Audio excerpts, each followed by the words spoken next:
ញោមបោក Facebook ឃើញហើយតក់ស្លុត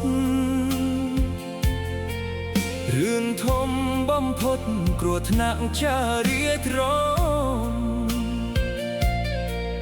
កំកោរងចាំព្រោះស្រីស្មោះត្រង់គ្រោះថ្នាក់ចារាជ្រុនបាត់បង់ជីវិតកូនអើយកូនតូចណែនៅឯផ្ទះតែងតែតក់ស្លុតមិនឃើញម្ដាយវិលគ្រោះថ្នាក់ចារាចរណ៍ធ្វើឲ្យពងព្រឺម្ដាយមិនវិលរកកូនទេកូនគេកូនខ្ញុំតែងតែរងចាំ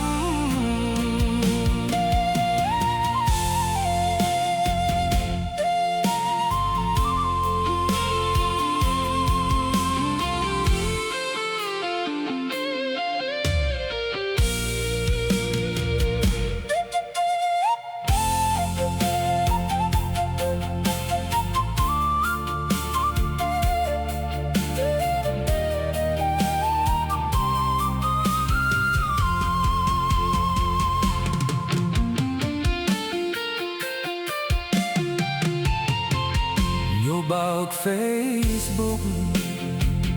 ឃើញហើយតក់ស្លុតរឿងធំបំផុតគ្រោះថ្នាក់ចារាជ្រនកំកោរងចាំព្រោះស្រីស្មោះត្រង់